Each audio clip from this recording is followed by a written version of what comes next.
Hello, apes. Good morning.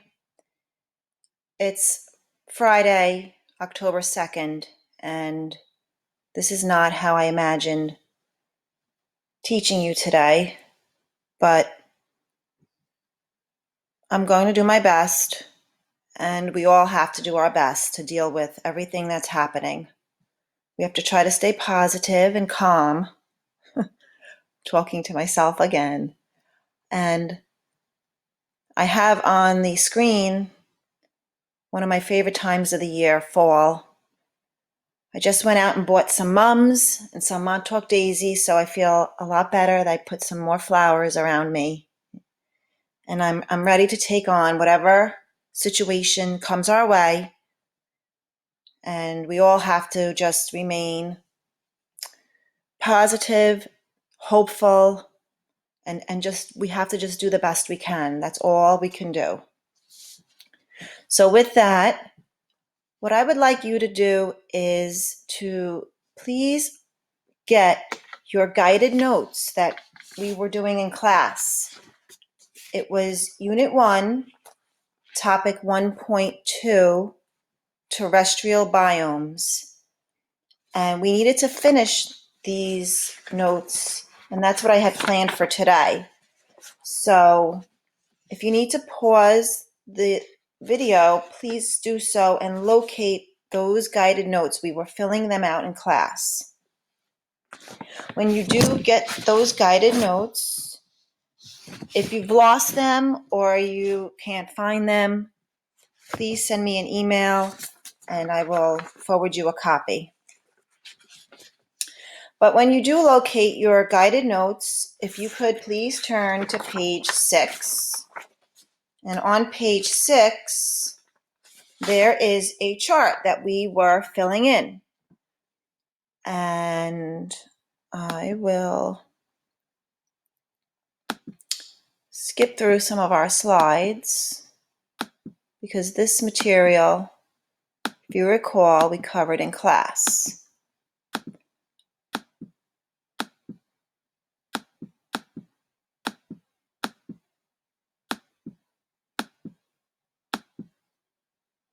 We went over our climatograms. We covered the tundra. We labeled our world map.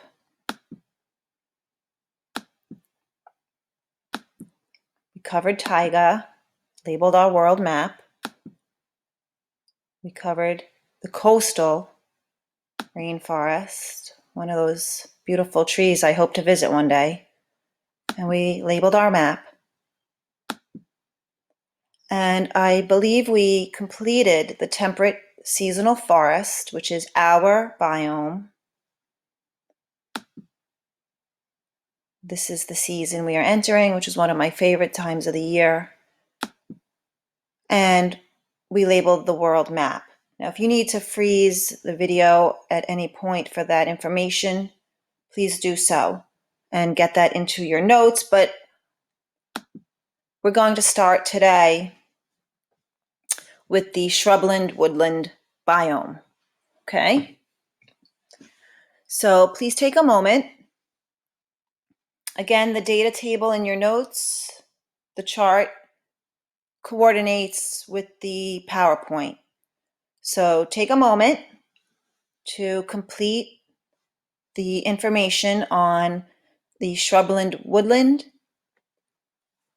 and I will explain some key points to these biomes. So what I think, to save time, I think you should pause your video and you could fill it in instead of me sitting here waiting for you to fill it in like I would in class, but obviously you're not in front of me. So I will explain some key features of this biome. You should have paused it and filled in the chart. Okay, so this biome, a couple of things to remember, is found in where we know it in California. And in California, they call it the chaparral. Now, you know about this biome because you've heard about it on the news with the forest fires.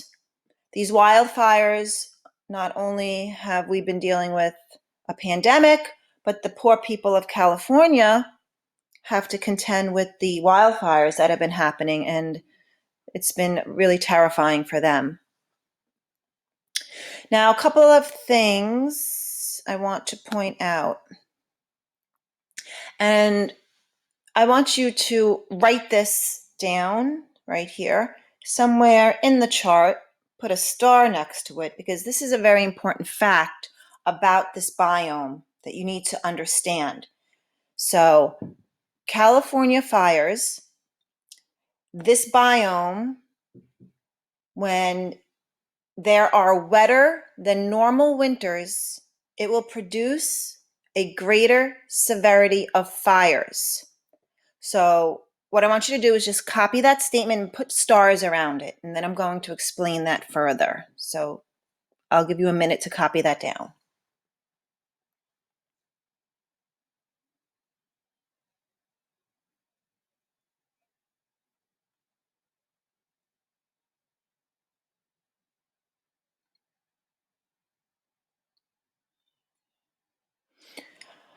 Okay, so what exactly does that mean? It's kind of ironic, the statement that's being made here, because what is being said is if there is a wetter winter, it's a lot of rainfall. Now, don't forget, this is in California we're talking about, so it's not like a winter we have where there's snow and freezing. It's a different type of winter. But if you imagine it's a winter in California and it's very wet and there's a lot of rain and a lot of moisture in this forest, that more moisture is going to produce a greater severity of wildfires later on.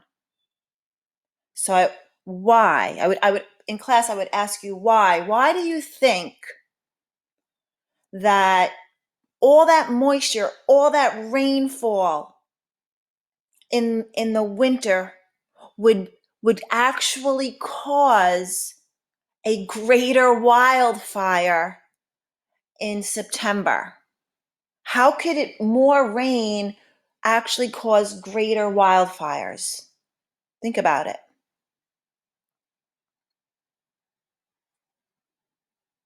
All right, hopefully you thought about that, and I will now give you the explanation.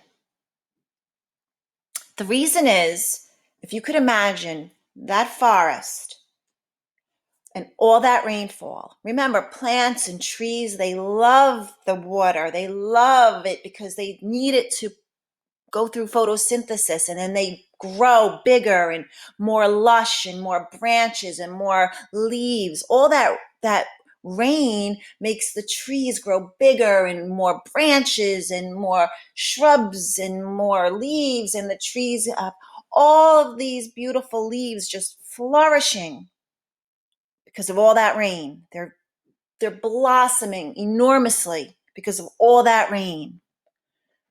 But then what happens immediately when it becomes the dry season?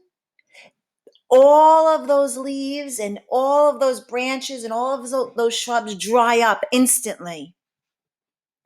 And if you could imagine that now that acts as more kindling to burn up in these wildfires. So during the dry season, it gets very dry, and a wildfire can start in various ways, whether it's lightning or humans or embers blowing from nearby fire pits. Any little ember can cause a wildfire. But because all of those trees and leaves bloomed all season because of the nice rainfall, now they're all dried out. And we have all this kindling ready to burn, and it burns up and creates a massive wildfire. So a wetter than normal winter will produce a greater severity of fires. Very interesting fact to remember. I hope I explained that well. All right, I'll show you a video about the fires that are happening as we speak. Last couple of weeks, it's been on the news. So this is a quick video. For folks up and down much of the West Coast, this has been a week of fire and destruction. As of this weekend, western wildfires have burnt through an area about the size of the state of New Jersey. Correspondent Carter Evans is in Berry Creek, California. Never in the American West has so much burned so quickly or so destructively. Escaping the flames often meant driving through them. And every day brings more heartache, news of those who could not get out. This was a week of extremes, record-shattering heat, bone-dry humidity, and powerful winds. From Washington State to Southern California, entire communities were wiped out. This is Malden, Washington, and what's left of the post office. Approximately 90% of the town is completely gone. In Eagle Point, Oregon, block after block, leveled. This is how a neighborhood in Phoenix, Oregon looked until it was obliterated. In Berry Creek, California, the so-called Bear Fire came through so fast it overran a fire station. 2 trucks still inside. This used to be a beautiful lakeside community with homes nestled in the woods, and now you look, everywhere there's destruction. The homes here have been incinerated. The fire that ravaged Berry Creek is now one of the largest ever to hit the state. 6 of the biggest wildfires in California history have broken out this year. As Governor Gavin Newsom surveyed the damage in Butte County, he left no doubt about the culprit. This is a climate dam emergency. This is real. And it's happening. This is the perfect storm. It is happening in unprecedented ways.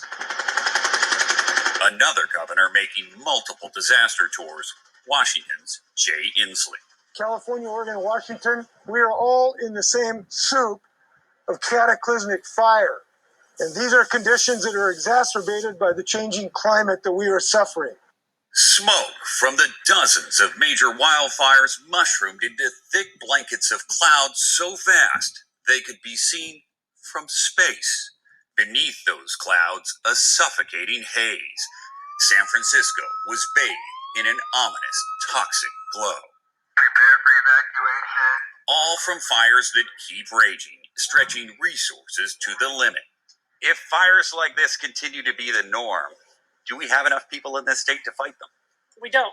We met Battalion Chief Seneca Smith on the lines of the El Dorado fire, 80 miles east of Los Angeles. How many more personnel would you normally have on a fire like this? Right now, we're just a little over 400, and I'd say a fire of this size and complexity, we'd be probably looking at close to 800 to 1,000. So we need to essentially double. By week's end, there was at least some relief in sight. Winds were starting to die down. Rain may soon visit the Northwest. And after going through such misery, it's hard to fathom that the worst may be yet to come.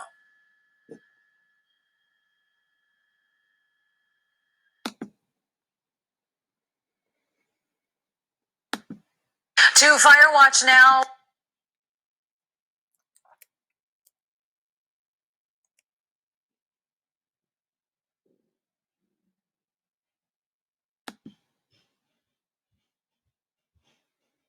Okay, so that was a quick video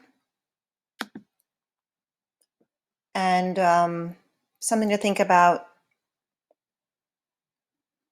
Can't imagine those families suffering, but we should send our thoughts their way in California and up in Oregon.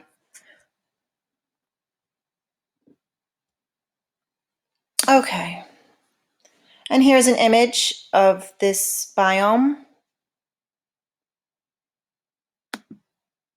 And if you could gather your colored pencils And you could pause the screen at this point and shade in our world map. Again, here we have it up in the United States, and in the purple regions is where this biome is located. So again, if you need, you should pause the screen and fill that in, but I'll move forward. Okay, we're now going on to the temperate grasslands, and we call this the cold desert. The cold desert, okay? Because there are cold winters. So take a moment, pause the screen, and fill in your data table. But I'm going to move forward. So this biome, a couple of facts to remember, is in America, we call this the Great Plains. And very, very important. I know you probably noticed the word poop on your screen. Putting that there to help this kind of stay in your mind, because this particular biome, the grasslands, has very, very rich soil. And the reason is there's so many grazing animals on this biome that when they defecate, it actually decomposes and fertilizes the soil. Like if you ever heard of cow manure being good fertilizer.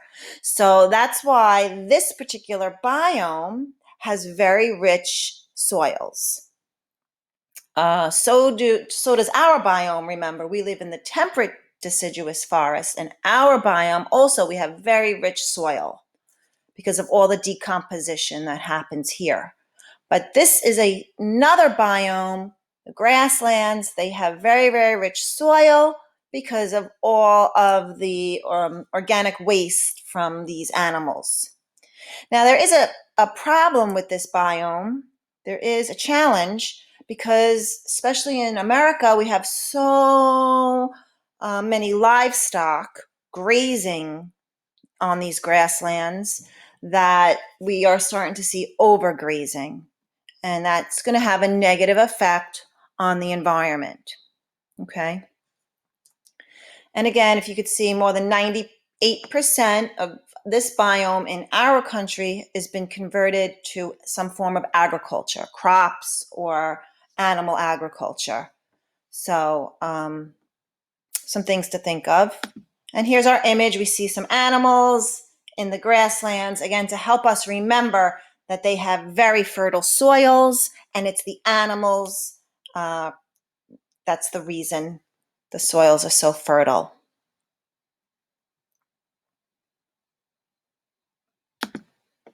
And here we can locate this on our world map, especially in the United States. A lot of animal agriculture and crops here for us.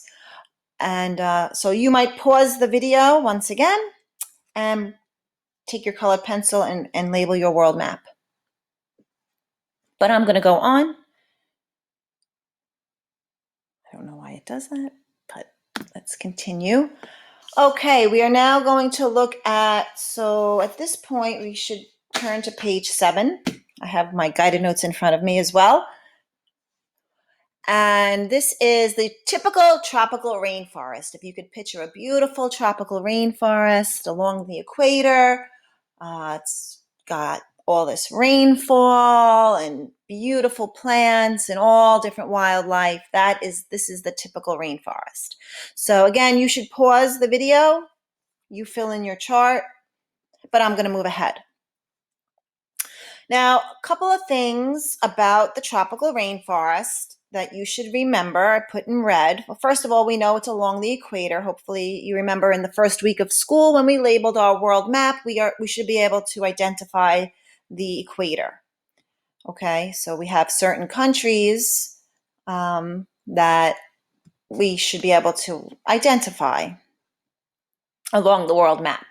But in red here, I've highlighted some very important features of the tropical rainforest. Now, of course, you could probably imagine this biome has the greatest biodiversity. It has all different types of amazing life flourishing in this biome, from plants to trees to the tropical flowers to the insects to the fungi to any kind of birds or any animals you could think of, or creatures, just a beautiful array of all living things. I could just imagine in my mind what it must look like. And so this biome provides the greatest biodiversity on our planet. But very, very ironically, and this is an important fact to remember, the rainforest has poor soil. Sounds, again, very ironic. But here's the reason why. The rainforest, because it's so hot and humid, anything that dies in the rainforest decomposes very fast. And anything that decomposes, its nutrients get returned to the soil as fertilizer. So again, it's so hot, it's so humid, anything that dies decomposes very fast, and all those trees and plants that are living there absorb all those nutrients right back up super fast. So no nutrients are staying in the soil. As soon as something decomposes, the tree right next to it takes up all those nutrients and grows even bigger and more beautiful. So the soil has, if you were to test the soil in the rainforest, it would be very poor in nutrient value. And that's the reason why the trees are taking up those nutrients just as they are being deposited into the soil, because it happens so fast. Now, another reason we might see poor soils in the rainforest is certain rainforests are being deforested. And when you take down trees and deforest and use fire to take down some of these trees, we'll talk about slash and burning in another topic, but that can also cause poor soils. So these are the two reasons that the rainforest might have a poor nutrients in their soil, okay? And here's a very beautiful picture of a beautiful rainforest. Maybe I wish I had some more wildlife in that image, but I'm sure you could Google any kind of imagery on the rainforest. It'd be beautiful, really. And again, you'll pause the video and remember where our equator is, and you can shade in these rainforests. So I will move on.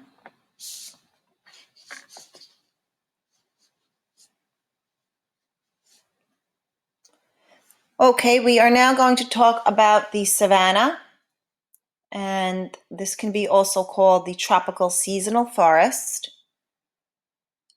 Take a moment, pause the video, please fill in your chart, but I will resume. So this particular biome, very little rainfall, very dry, and fairly fertile soil, but because there's such a small amount of rain, that would put constraints on the plants because it's very dry in the savanna. So if you could imagine what this image might look like, here we have a picture. And if we could fill this in on the world map.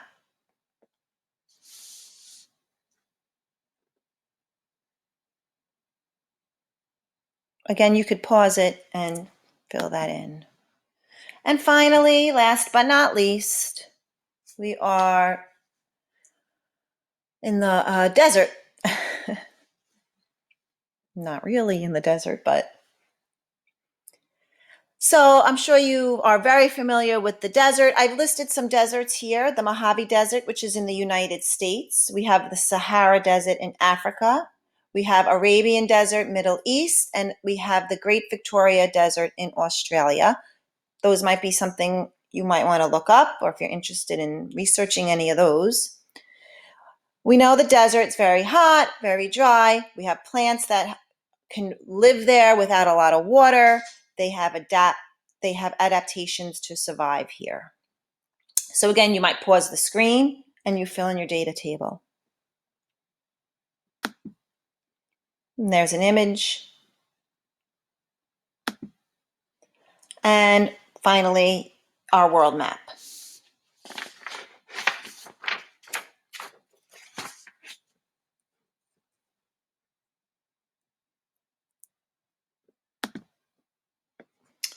Okay, we're going to summarize our biomes by turning to page 9.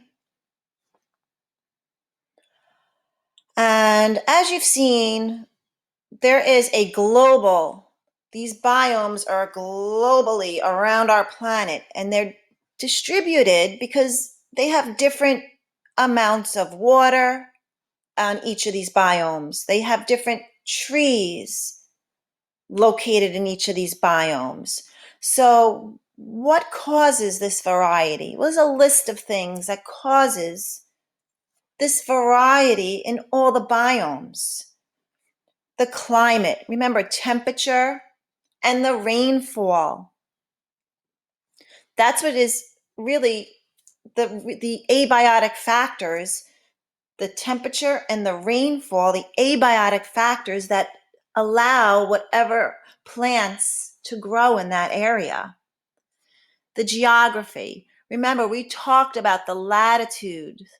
That's where these biomes are located on our planet can dictate what climate is there, what temperature and rainfall. Also the altitude. Remember, altitude, if we have a Mount Everest at the top, we have our tundra biome if it's very cold at the top.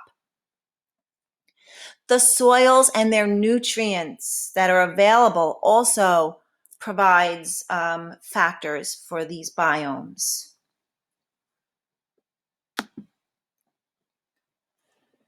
Now, one thing about these biomes, the distribution of them is dynamic, which means they are always changing. So where we stand today, our climate is warming. We have temperature change, so our biomes are changing. They're shifting. So biomes have changed in the past, and our biomes are going to change in the future because of climate changes. Okay, and this is a lesson I'm saving for class, so I'm gonna go back. Now, good, we have finished our guided notes. And I have a tiny homework assignment for you, as you see on page 9.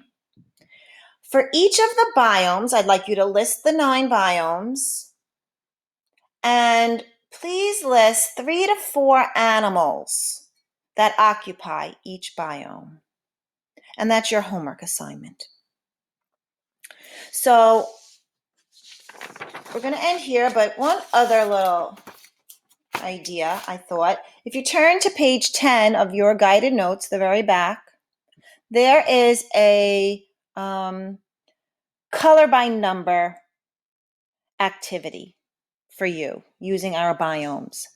This is not mandatory, but because of our stressful times, sometimes coloring can relax us. So here is a nice little color by numbers. You fill in the numbers and you could shade in your biomes if you need to kind of find a nice place to be and relax and unwind. I think I might be coloring this later myself just to get my mind into a better place.